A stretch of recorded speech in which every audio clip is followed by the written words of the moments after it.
Tonight, 1,100 members of the D.C. National Guard are providing security at the U.S. Capitol as we take a live look tonight. Order has been restored hours after a protest turned into an invasion and takeover of the U.S. Capitol. Because of the violence and criminal acts, police called it a riot. As rioters broke through police lines surrounding the Capitol, Congress abruptly stopped their work and evacuated to secure rooms. The rioters broke through windows and smashed doors and forced security guards to back down. They went us down. Reporters hid as the mob made its way to the House and Senate floors and took selfies at the familiar seats of power. Members of Congress put on masks to protect them from what came next. Gas to disperse the protesters. By 6 o'clock, they were pushed out of the Capitol and faced arrest if they broke a citywide curfew. And back to that live look at Washington, D.C., where members of the House and Senate have continued the work that was interrupted by the riots, counting the electoral ballots from the 50 states. Unfortunately, we can now add January 6th, 2021, to that very short list of dates in American history that will live forever in infamy. This failed insurrection only underscores how crucial the task before us is. I'm Tanika Hughes. And I'm Ben Becker. The eyes of the nation and the world have been on Washington since this mayhem started about 10 hours ago. Here's the very latest. The woman who died today after being shot inside the Capitol has been identified as Ashley Babbitt. She was an Air Force veteran from San Diego. We're working to learn the circumstances surrounding the shooting. 13 people have been arrested so far for that riot at the Capitol, and Facebook and Twitter have both suspended President Trump's accounts. We have team coverage of the chaos at the Capitol, starting with Action News Jack's Washington correspondent Blair Miller outside the Capitol. We're here right outside the Capitol, where it's a much different situation than what it was just a couple of hours ago. That's because there's a citywide curfew that started at 6 o'clock tonight, goes until 6 o'clock tomorrow morning. If you look here behind me, you see a bunch of vehicles. These are law enforcement vehicles, because inside you have those lawmakers now back at work doing what they started here earlier. If you walk around the Capitol grounds, you'll see a bunch of things like this. What's left of those signs protesters had, a bunch of it lying around here, but there will certainly be a lot of questions about how those protesters were able to make their way up those steps inside and onto the floor for the House and Senate. In Washington, D.C., I'm Blair Miller for CBS 47, Fox 30, Action News Jax. And minutes before the rioting started, the president spoke to a rally outside of the Capitol, and they call the event Stop the Steal. We will never give up. We will never concede. It doesn't happen. The crowd entered the Capitol after the president left the rally. And when the rioters were still in the Capitol, the president put out a video message asking them to go home, but he repeated his unproven claims of a stolen election. Before the president sent his message, President-elect Joe Biden called on the rioters to stop and go home. This is not dissent. It's disorder. It's chaos. It borders on sedition. And it must end. Now. It's not protest, it's insurrection. And this is the first time the security of the U.S. Capitol has been breached since the British Army attacked and burned the Capitol during the War of 1812. Now, local Congressman John Rutherford says what happened today in D.C., talked about it, the lawlessness taking place here in our nation's capital is unacceptable and un-American. Now, he's one of the Republicans who plan to object to some of those electoral college votes for Joe Biden. I pressed him today on who he blames for the violence.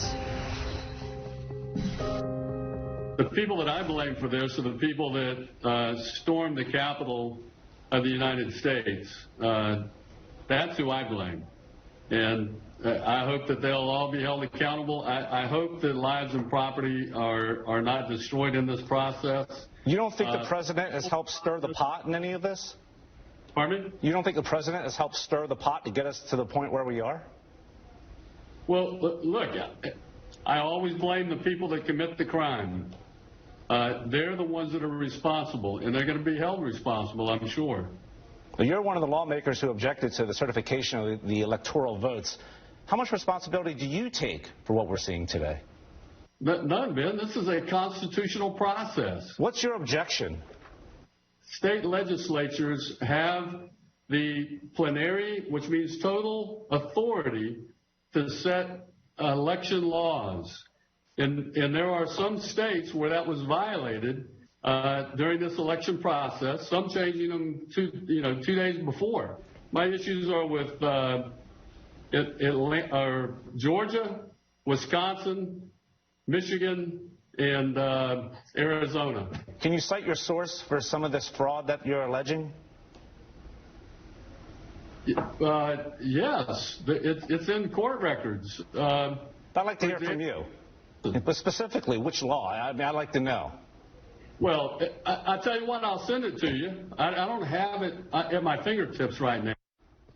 And I've yet to receive those court records from Congressman Rutherford. Now, tonight, local Congressman Michael Waltz announced he will no longer object to electoral votes from states that voted for Joe Biden. Now, here's reaction on Capitol Hill today. Senator Marco Rubio, there's nothing patriotic about what's occurring on Capitol Hill. This is third world style anti-American anarchy.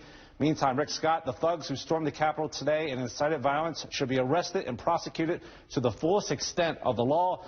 And then we have Kamek saying my full statement on the abhorrent events at the Capitol is below. I am irate. I am heartbroken. And the lone Democrat representing Northeast Florida in Congress, Al Lawson, says the president should resign or be removed from office. We spoke to him by phone. There's no excuse for what has happened. People are looking at us around the world to see what is going on in America. And the president is really not fit for office to do something like this. And now we're going to bring in Action News Jack's political expert, Dr. Art Vandenhouten from Flagler College. Art, will there be really any movement to remove the president with just 2 weeks before his term ends? Probably not. I mean, there have been news reports, as you noted, and as the congressman noted, that the 25th Amendment is being discussed by members of the cabinet. What that would require to remove the president would be a majority of the cabinet and Vice President Pence would have to be involved in that. So it's hard to imagine those, coming to kind of fruition where he would be removed in the final 2 weeks. The other issue is potentially impeachment, but that's again involves impeachment in the House of Representatives and then a Senate trial. I do imagine there'll be increased calls in the coming days for him to step aside before the 20th. And again, it is a window of 2 weeks, but as we saw today, a lot can happen, and the situation is a pretty fragile one right now. And I think it's important to note that institutions like democracy and the rule of law have a kind of inherent fragility where what's required is kind of broad support and consensus on their legitimacy, and what's been happening is threatening that, and it's deeply disturbing. And I know this is a part of your life's work, but how will political scientists and historians remember this day? I mean, I think we'll look back on it and say exactly as you noted that this is unprecedented, right, in American history. I mean, the British stormed the Capitol and burned it in 1814 in the War of 1812, but that this was unprecedented, and it reflected deep division, but also, a duly elected president actively sowing the claim out there that the election was illegitimate and, that he won, as he said today, in a landslide. Again, there's no evidence to support this claim at all. And I think political scientists and historians are going to ask themselves and study closely this question: how corrosive has this been? How corrosive has this rhetoric been? The appeals for people to take action, as the president was doing today, and as you noted earlier, as they did, they marched right after he had finished speaking. Again, as I said before, we see all these institutions as fragile and needing kind of tending and nurturing and deep commitment from people. So the question I think political scientists and historians are going to be asking themselves is, what damage has been done, and will it be of long-term consequence? So it is a distressing moment for sure. All right, thanks for staying up late with us. We appreciate you. Thank you so much, Nikki. Well, the boxes that contain the electoral votes from the 50 states were grabbed by Senate staffers as a mob broke into the Capitol. You see them here. They were taken to one of the secure rooms where members of Congress rode out the event.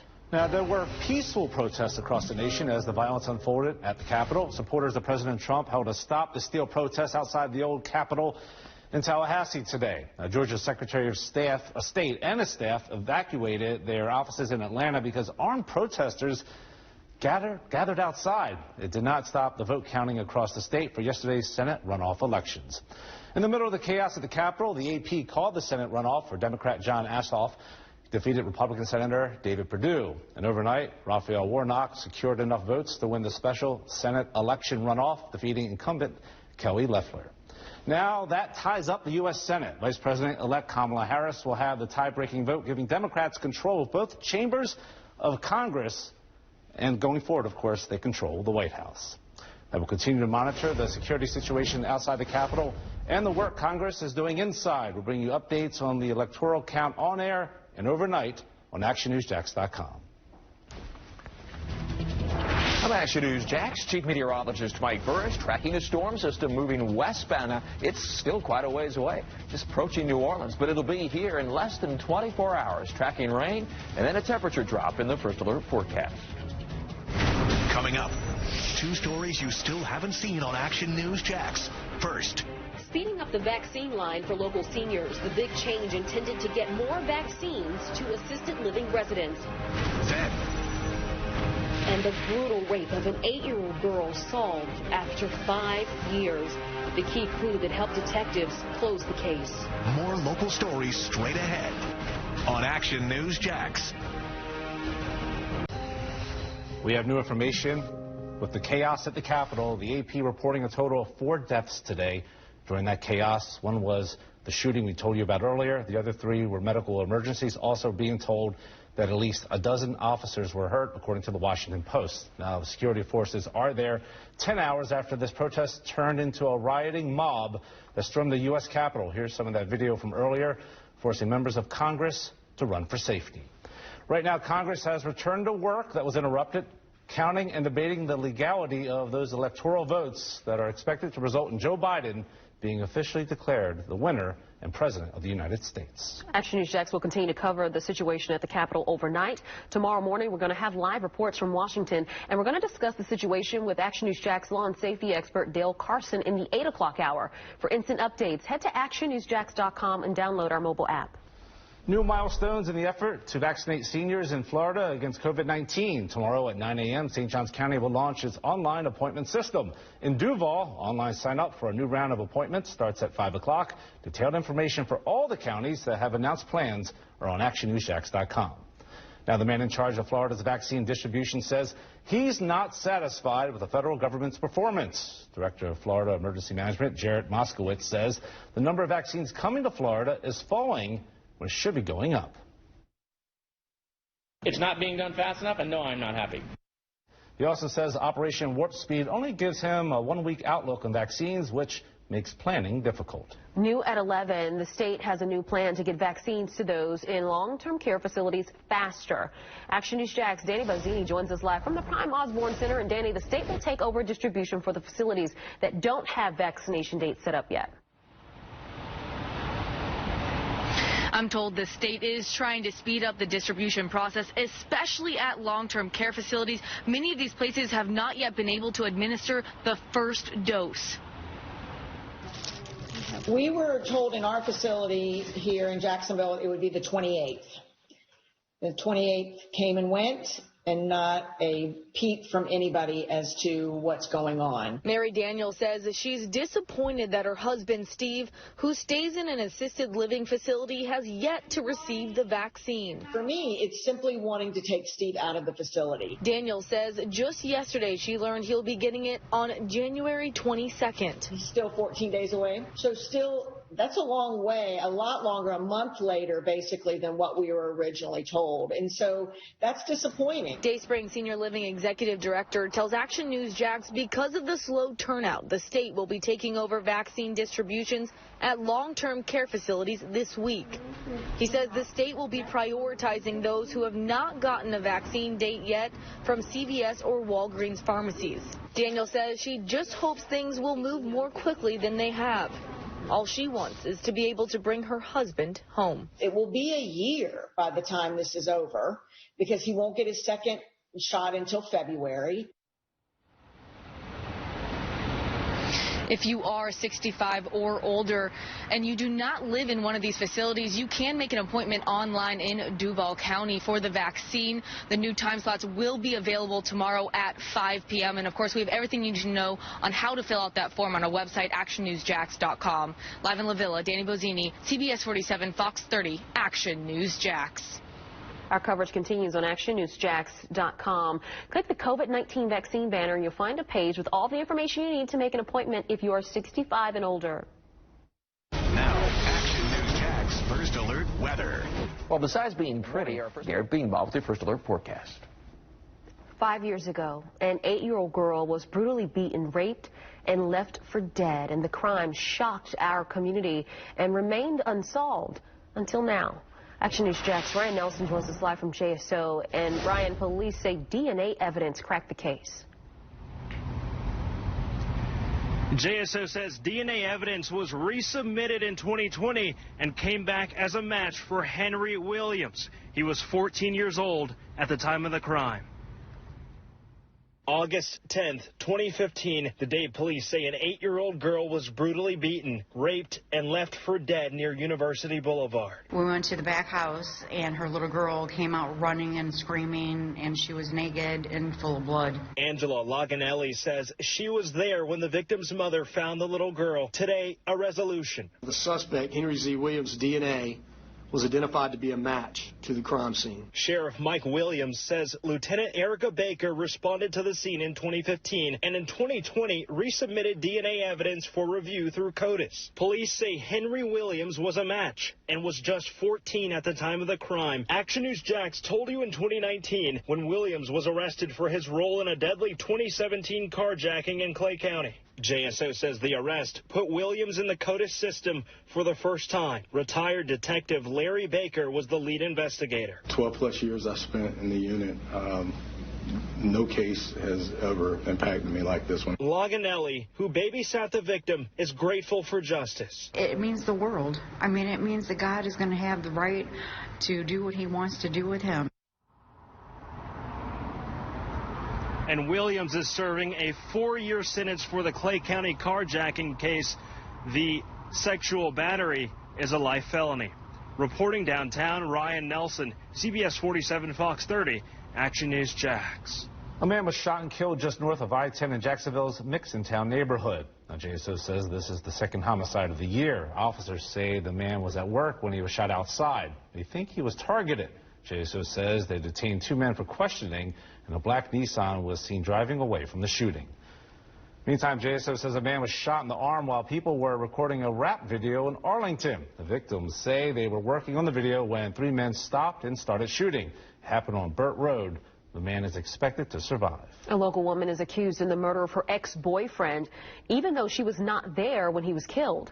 Jacksonville Beach police say that 18-year-old Samantha Weiner hired 2 people to break into her ex-boyfriend's house after they broke up in September.